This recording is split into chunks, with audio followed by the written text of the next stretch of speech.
26 তারিখ, ফেব্রুয়ারির 26 তারিখ আমি ধর্ষণের শিকার হই। উপরে সজল সজল তার বন্ধুদেরকে দিয়ে আমার মূলত এই ক্ষতিটা করায় আমাকে ওইখানে বিয়ে করার আশ্বাস দেখিয়ে আমাকে ওইখানে নিয়ে যায়। বলাডাঙ্গা প্রাইমারি স্কুল দক্ষিণ পাড়া সরকারি এক রুমে আমাকে সেখানে নিয়ে যাওয়া হয়। সেখানে নিয়ে যাওয়ায় বলা হয় যে সজল এখানে আসবে বিয়ের জন্যে, তারা নিয়ে আসবে।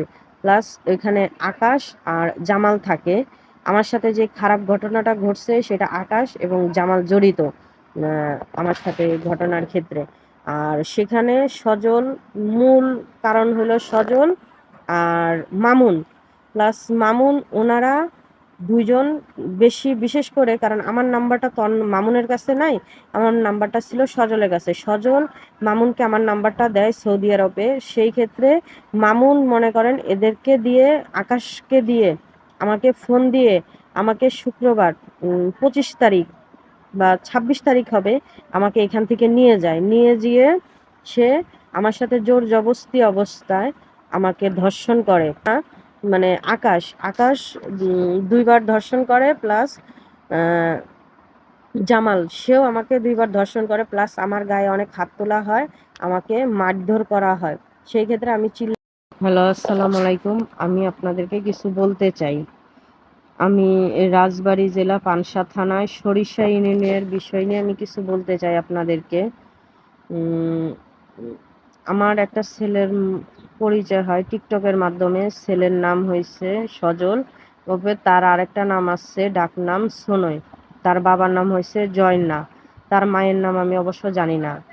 কিন্তু সে আমার সাথে দীর্ঘকাল প্রায় 7-8 মাসের সম্পর্ক ছিল। সে আমার সাথে বিয়ে করার জন্য সে আমাকে কথা বলে, কিন্তু আমি তাকে জানাই যে আমি একজন ডিভোর্সি মেয়ে, কিন্তু তারপরেও সে রাজি হয়। প্লাস আমার একটা বাচ্চা আছে, এই কথা আমি তাকে বলি, কিন্তু তারপরেও সে আমার সাথে সম্পর্কে জড়ায় যায়।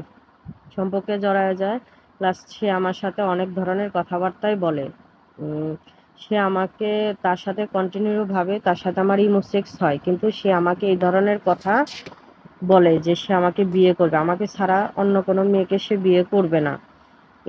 সে তার ফেব্রুয়ারি 24 তারিখে তার ফ্লাইট থাকে, কিন্তু সে ফেব্রুয়ারি 12 তারিখ রাত্রেই তার ফ্লাইট হয়। 13 তারিখ রাত্রে সে বাংলাদেশে আসে, কিন্তু সে আমার সাথে যোগাযোগ রাখে, সম্পর্ক বিচ্ছিন্ন করে না। 14 তারিখ বিকালবেলা সে আমার সাথে, দুপুরের পরে সে আমার সাথে সম্পর্ক বিচ্ছিন্ন করে। তো সেই ক্ষেত্রে আমি কিছু আপনাদেরকে বলতে চাই। সে আমার এখানে কোনো ভুল ছিল না, কিন্তু সে আমার সাথে জাস্ট অভিনয় করছে। এটা আমি তার বাড়িতে যাওয়ার পরে আমি জানতে পারি যে সে আমার সাথে শুধু অভিনয় করছে।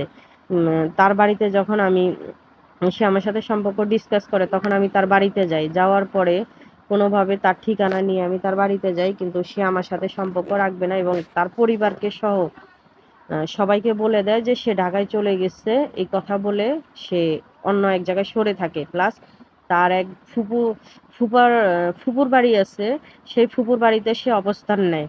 আমি পরে ফোন দিয়ে আমি জানতে পারি, কিন্তু সে আমার সাথে কোনো প্রকারের যোগাযোগ করে না, দেখা করে না। আমি তার এই আশায় যাই যে সে আমার কেন ক্ষতি করলো, আমি তার জন্য আমি বিদেশে যেতে পারলাম না।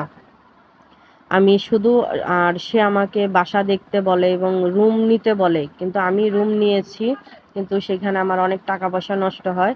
তারপরে সে আমাকে এই কথাগুলো বলে, কিন্তু আমার সাথে সে সম্পর্ক রাখতে চায় না। আমার সাথে কেন সম্পর্ক রাখতে চায় না, আমি এই উদ্দেশ্যে তার বাড়ি যাই। কিন্তু তার বাড়িতে যাওয়ার পরে তার মেজো ভাই, মূলত তার বাবা মা কিছু বলে না। তার বাবা মা বলে যে সমস্যা নাই, সজল বাড়ি নাই, আমরা আসলে ফোনে কথা বলাই দিব, কিন্তু তারা এই কাজটা করে না। কিন্তু তার মেজো ভাই ওনারা আমাকে মারতে আসে, প্লাস ওনারা আমার গায়েও হাত তুলে, ওর মেজো ভাই। আমি তারপরে সেখান থেকে আমাকে বাসা থেকে বের করে দেয়। বের করে দেওয়ার পরে আমি সেখান থেকে চলে আসি 16 তারিখ। আইসা আমি পানশা থানায় যাই।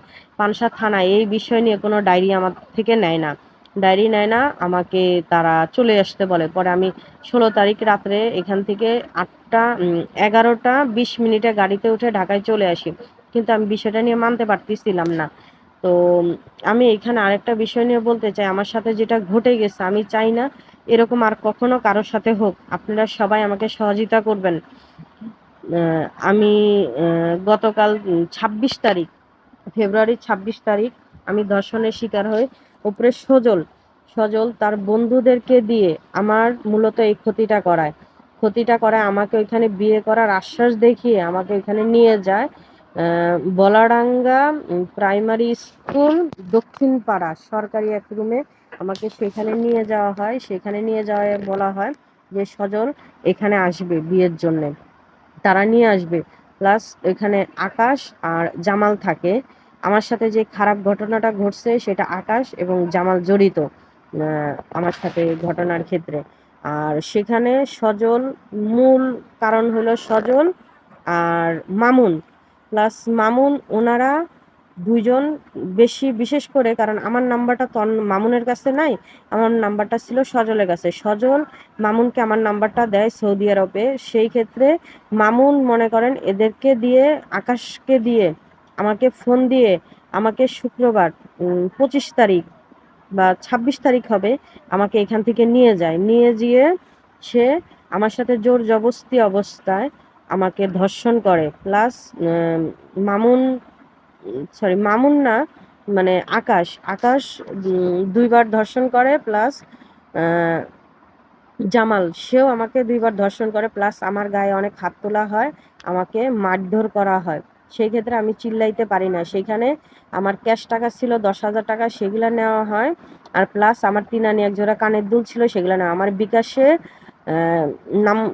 টাকা ছিল 3400, বিকাশের থেকে আমার টাকা নেওয়া হয়।